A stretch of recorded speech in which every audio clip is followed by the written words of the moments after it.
जय भारती, नमस्कार। आज हम लोग भारत की वीरांगनाओं क्रम में रानी अब्बक्का चौटा की बात करेंगे। तो रानी अब्बक्का चौटा का जन्म जो है वो एक हिंदू जैन परिवार में हुआ था।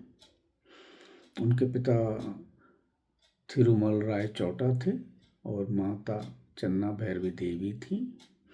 ये उल्लाल और के शासक हुआ करते थे। तो यह क्षेत्र मंगलूर से काफ़ी करीब है और समुद्री तट पर है। रानी अब्बक्का जो थी वो बचपन से ही तेजस्विनी थी, काफ़ी प्रतिभाशाली थी और उन्होंने बचपन में ही तलवारबाजी, घुड़सवारी और नौसैनिक युद्ध कला का भी अच्छा ज्ञान प्राप्त किया था।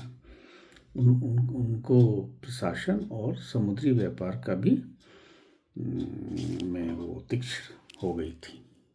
उनके पिता हमेशा कहा करते थे कि यदि जिस दिन तुम्हारे हाथ में तलवार उठेगी उस दिन पूरा समुद्र गर्व से गूंज उठेगा। अब रानी अब्बक्का चौटा जो थी 1555 ईस्वी के आसपास उन्होंने उल्लाल की गद्दी को संभाला। उस समय पुर्तगाली भारतीय व्यापारी बनकर भारत के तटों पर वो व्यापारी बनकर भारतीय तटों पर पहुंच चुके थे और वो मसाले, सोना और का व्यापार करते थे और समुद्री मार्ग पर और समुद्री व्यापार पर अपना कब्जा जमाना चाहते थे। तो पुर्तगालियों ने छोटे छोटे राजाओं को अपने अधीन भी कर लिया था, जैसा कि ये यूरोपीय हमेशा करते आए। पर रानी ने मना कर दिया तो उन्होंने क्या किया कि इन पर युद्ध थोप दिया और पुर्तगालियों ने उल्लाल पर आक्रमण कर दिया। तो वो उन्हें ऐसा लगा कि शायद ये महिला रानी हैं तो जल्दी हार मान जाएंगी। परंतु रानी अब्बक्का ने अपनी नौसेना तैयार की हुई थी। उन्होंने अपने नौकाओं को में सैनिक तैनात कर दिए और एक गुरिल्ला युद्ध की जो रणनीति अपनाई, जिसमें जैसे पुर्तगाली जहाज पास में आते थे, जो समुद्र किनारे जैसे उनका प्रवेश होता था, बस रानी की सेना अचानक हमला कर देती थी, उनके जहाज को डुबो देती थी।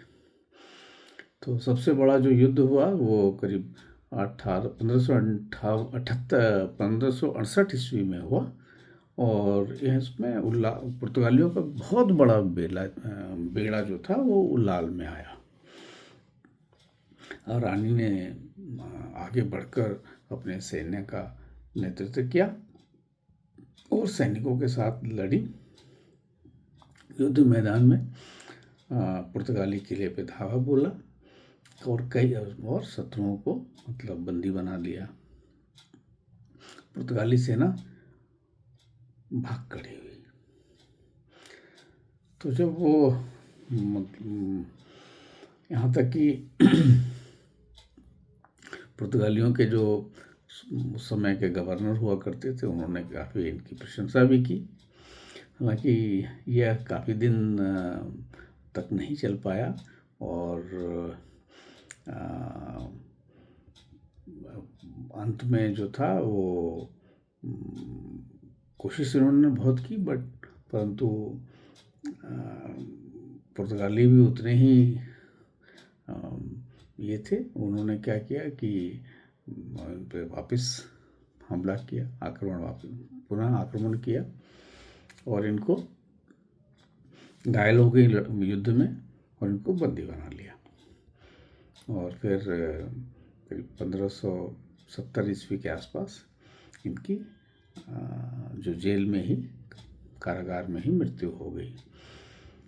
परंतु रानी अब्बक्का देवी जो थी, उन्होंने अपने एक बहुत बड़ी विरासत भारत को सौंपी। भारत सरकार ने एक डाक टिकट भी इन पर जारी किया है, 2003 में जारी किया था। और हर वर्ष कर्नाटक में यह उनका उत्सव भी मनाया जाता है, उनकी वीरता को याद किया जाता है।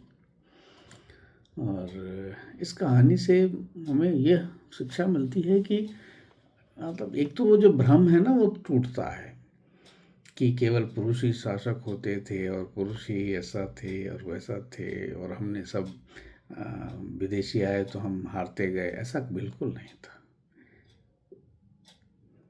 जितने भी राजा थे उन्होंने बहुत प्रयास किया युद्ध जो ये विदेशी आक्रमणकारी हैं उनसे युद्ध किया जाए। और आप भी देखिए कि हम आज तक उनका जो काम था कि भाई यहाँ आके अपना एक तो यहाँ का व्यापार पे आधिपत्य, यहाँ के लोगों का धर्म परिवर्तन और यहाँ का सामान जो है उसको लूट के ले जाना, यही था इनका।